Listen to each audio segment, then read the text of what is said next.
পূব বাংলা পশ্চিম বাংলা হলেও আমাদের আত্মিক যোগাযোগ খণ্ডিত হয়নি। আমরা বাংলায় কথা বলি, ওরাও বাংলায় কথা বলে।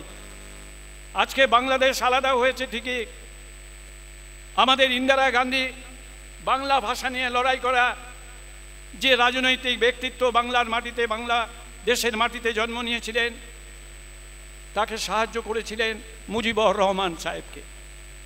এবং মুজিবুর রহমান তিনি একটা নতুন বাংলাদেশ তৈরি করে দিয়ে বিশ্বকে জানিয়ে দিয়েছিলেন ভাষার ভিত্তিতে একটা রাষ্ট্র তৈরি হতে পারে। আজকে সেখানে নতুন আওয়াজ উঠেছে, কিন্তু ভারতবর্ষ কখনো চায় না বাংলাদেশের সঙ্গে সম্পর্ক খারাপ হোক।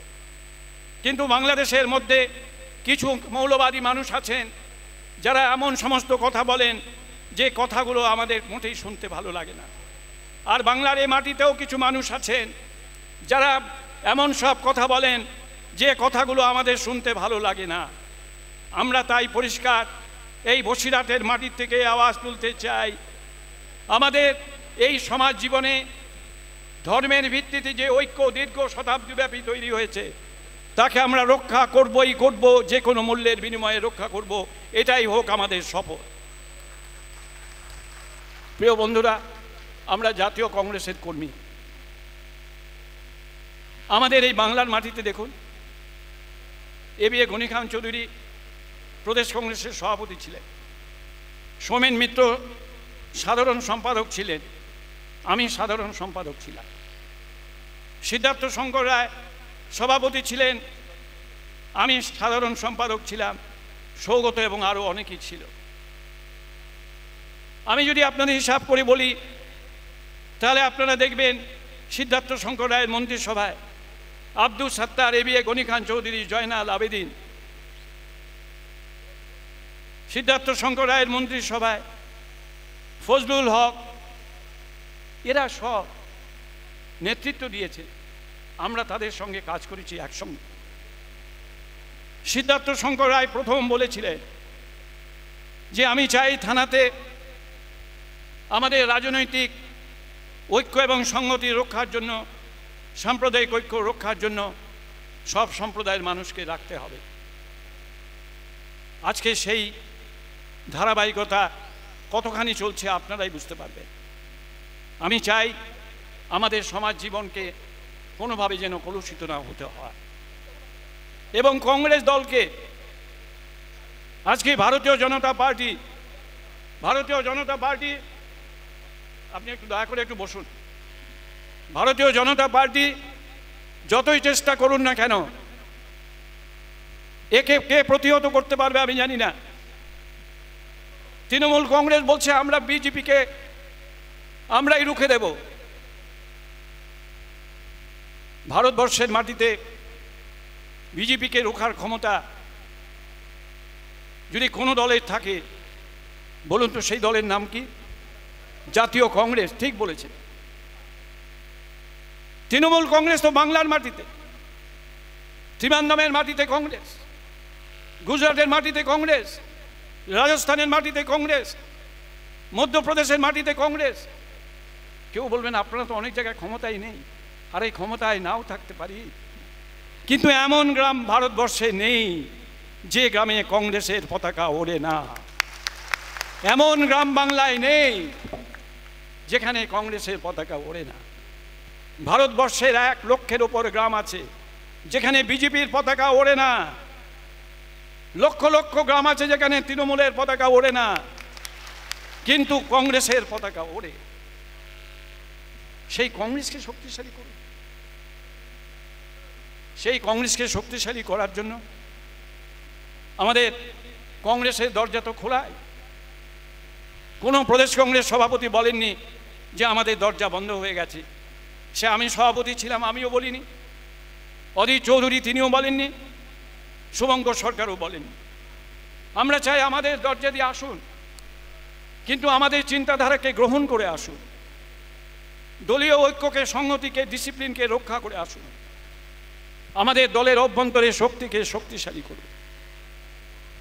আমি এখানে আসার আগে ডক্টর মায়া ঘোষকে বলছিলাম, যিনি আমাদের ওবিসি সেলের চেয়ারম্যান বাংলা, যে দেখো রাহুল গান্ধী ভারতবর্ষের মাটিতে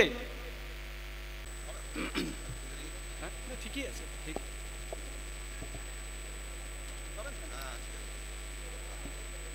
মঞ্চে যেসব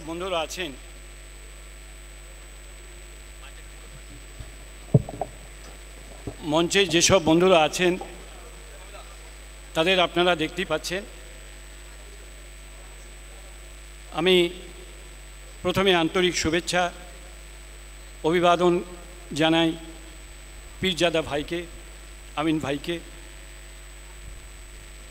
আমি মনে করি এই বসিরহাট সাব ডিভিশনে ওনার যোগদান আমাদের কংগ্রেস দলকে নিঃসন্দেহে অনেক অনেক বেশি শক্তিশালী করবে।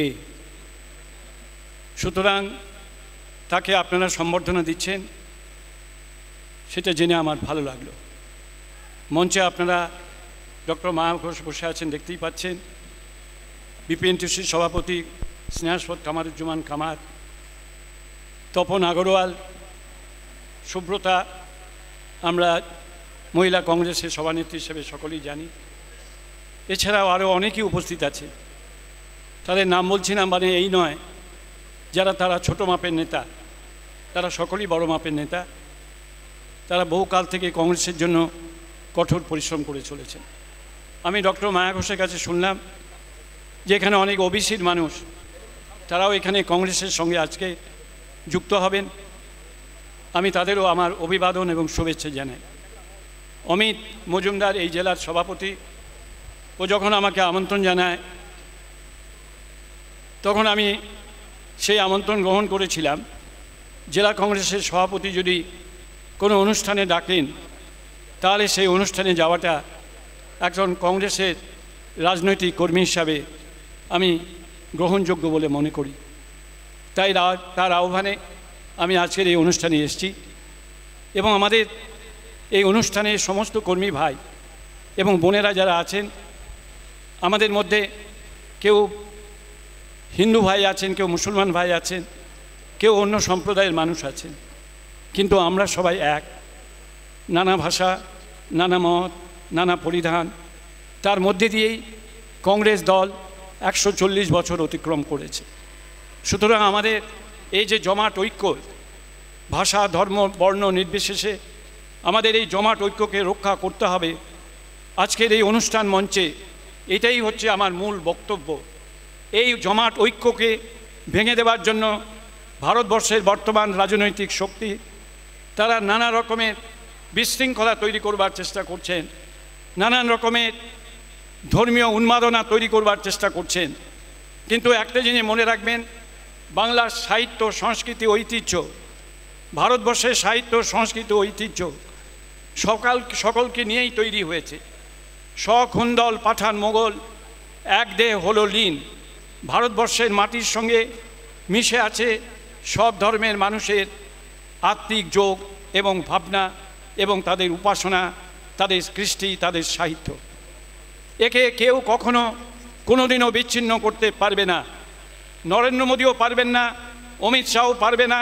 পশ্চিমবাংলায় যারা বিজেপির নেতৃত্ব দিচ্ছেন তারা প্রাণপণ চেষ্টা করলেও বাংলার মাটিকে খণ্ডিত করতে পারবেন না, এটা আমি পরিষ্কারভাবে জানিয়ে দিচ্ছি। বাংলার মাটিকে খণ্ডিত করার প্রচেষ্টা স্বাধীনতার পূর্ব মুহূর্ত থেকে অনেকবার হয়েছে। আমি যদি আপনাদের কাছে সেই ইতিহাস বলতে চাই তাহলে দীর্ঘ সময় লাগবে, কিন্তু আমি সেই ইতিহাসের মধ্যে যাব না। শুধু একটি কথাই বলবো, যদি যেদিন ফজলুল হক সাহেব দেখা করতে চেয়েছিলেন ভোরবেলায় শরৎ বোস মহাশয়ের সঙ্গে, সেদিন যদি শরৎ বোস মহাশয় ফজলুল হকের সঙ্গে দেখা করে মিটমাট করে নিতেন, অর্থাৎ প্রজা দল, প্রজা সমাজ পার্টি বা প্রজা দল কি একটা নাম ছিল, শরৎ বোস ছিলেন কংগ্রেসের সভাপতি, তাহলে সেদিন বাংলার রাজনীতির ইতিহাস অন্যরকমভাবে লেখা হতো। কিন্তু বাংলা, পূব বাংলা, পশ্চিম বাংলা হলেও আমাদের আত্মিক যোগাযোগ খণ্ডিত হয়নি। আমরা বাংলায় কথা বলি, ওরাও বাংলায় কথা বলে। আজকে বাংলাদেশ আলাদা হয়েছে ঠিকই, আমাদের ইন্দিরা গান্ধী বাংলা ভাষা নিয়ে লড়াই করা যে রাজনৈতিক ব্যক্তিত্ব বাংলার মাটিতে, বাংলা দেশের মাটিতে জন্ম নিয়েছিলেন, তাকে সাহায্য করেছিলেন মুজিবুর রহমান সাহেবকে। এবং মুজিবুর রহমান তিনি একটা নতুন বাংলাদেশ তৈরি করে দিয়ে বিশ্বকে জানিয়ে দিয়েছিলেন ভাষার ভিত্তিতে একটা রাষ্ট্র তৈরি হতে পারে। আজকে সেখানে নতুন আওয়াজ উঠেছে, কিন্তু ভারতবর্ষ কখনো চায় না বাংলাদেশের সঙ্গে সম্পর্ক খারাপ হোক। কিন্তু বাংলাদেশের মধ্যে কিছু মৌলবাদী মানুষ আছেন যারা এমন সমস্ত কথা বলেন যে কথাগুলো আমাদের মোটেই শুনতে ভালো লাগে না। আর বাংলার এই মাটিতেও কিছু মানুষ আছেন যারা এমন সব কথা বলেন যে কথাগুলো আমাদের শুনতে ভালো লাগে না। আমরা তাই পরিষ্কার এই বসিরহাটের মাটির থেকে আওয়াজ তুলতে চাই, আমাদের এই সমাজ জীবনে ধর্মের ভিত্তিতে যে ঐক্য দীর্ঘ শতাব্দীব্যাপী তৈরি হয়েছে তাকে আমরা রক্ষা করবই করব, যে কোনো মূল্যের বিনিময়ে রক্ষা করব, এটাই হোক আমাদের শপথ। প্রিয় বন্ধুরা, আমরা জাতীয় কংগ্রেসের কর্মী। আমাদের এই বাংলার মাটিতে দেখুন, এবি গনি খান চৌধুরী প্রদেশ কংগ্রেসের সভাপতি ছিলেন, সোমেন মিত্র সাধারণ সম্পাদক ছিলেন, আমি সাধারণ সম্পাদক ছিলাম, সিদ্ধার্থ শঙ্কর রায় সভাপতি ছিলেন, আমি সাধারণ সম্পাদক ছিলাম, সৌগত এবং আরও অনেকেই ছিল। আমি যদি আপনাদের হিসাব করে বলি তাহলে আপনারা দেখবেন সিদ্ধার্থ শঙ্কর রায়ের মন্ত্রিসভায় আব্দুল সত্তার, এবি গনি খান চৌধুরী, জয়নাল আবেদিন, সিদ্ধার্থ শঙ্কর রায়ের মন্ত্রিসভায় ফজলুল হক, এরা সব নেতৃত্ব দিয়েছে, আমরা তাদের সঙ্গে কাজ করেছি একসঙ্গে। সিদ্ধার্থ শঙ্কর রায় প্রথম বলেছিলেন যে আমি চাই থানাতে আমাদের রাজনৈতিক ঐক্য এবং সংহতি রক্ষার জন্য, সাম্প্রদায়িক ঐক্য রক্ষার জন্য সব সম্প্রদায়ের মানুষকে রাখতে হবে। আজকে সেই ধারাবাহিকতা কতখানি চলছে আপনারাই বুঝতে পারবেন। আমি চাই আমাদের সমাজ জীবনকে কোনোভাবে যেন কলুষিত না হতে হয়। এবং কংগ্রেস দলকে আজকে ভারতীয় জনতা পার্টি, আপনি একটু দয়া করে একটু বসুন, ভারতীয় জনতা পার্টি যতই চেষ্টা করুন না কেন, একে কে প্রতিহত করতে পারবে আমি জানি না। তৃণমূল কংগ্রেস বলছে আমরা বিজেপিকে আমরাই রুখে দেব। ভারতবর্ষের মাটিতে বিজেপিকে রোখার ক্ষমতা যদি কোনো দলের থাকে, বলুন তো সেই দলের নাম কি? জাতীয় কংগ্রেস। ঠিক বলেছে। তৃণমূল কংগ্রেস তো বাংলার মাটিতে, ত্রিবান্ধমের মাটিতে কংগ্রেস, গুজরাটের মাটিতে কংগ্রেস, রাজস্থানের মাটিতে কংগ্রেস, মধ্যপ্রদেশের মাটিতে কংগ্রেস। কেউ বলবেন আপনারা তো অনেক জায়গায় ক্ষমতায় নেই। আরে ক্ষমতায় নাও থাকতে পারি, কিন্তু এমন গ্রাম ভারতবর্ষে নেই যে গ্রামে কংগ্রেসের পতাকা ওড়ে না। এমন গ্রাম বাংলায় নেই যেখানে কংগ্রেসের পতাকা ওড়ে না। ভারতবর্ষের 1 লক্ষের ওপর গ্রাম আছে যেখানে বিজেপির পতাকা ওড়ে না। লক্ষ লক্ষ গ্রাম আছে যেখানে তৃণমূলের পতাকা ওড়ে না, কিন্তু কংগ্রেসের পতাকা ওড়ে। সেই কংগ্রেসকে শক্তিশালী করুন। সেই কংগ্রেসকে শক্তিশালী করার জন্য আমাদের কংগ্রেসের দরজা তো খোলাই। কোনো প্রদেশ কংগ্রেস সভাপতি বলেননি যে আমাদের দরজা বন্ধ হয়ে গেছে। সে আমি সভাপতি ছিলাম, আমিও বলিনি, অধীর চৌধুরী তিনিও বলেননি, শুভঙ্কর সরকারও বলেননি। আমরা চাই আমাদের দরজা দিয়ে আসুন, কিন্তু আমাদের চিন্তাধারাকে গ্রহণ করে আসুন, দলীয় ঐক্যকে, সংহতিকে, ডিসিপ্লিনকে রক্ষা করে আসুন, আমাদের দলের অভ্যন্তরে শক্তিকে শক্তিশালী করুন। আমি এখানে আসার আগে ডক্টর মায়া ঘোষকে বলছিলাম, যিনি আমাদের ওবিসি সেলের চেয়ারম্যান বাংলা, যে দেখো রাহুল গান্ধী ভারতবর্ষের মাটিতে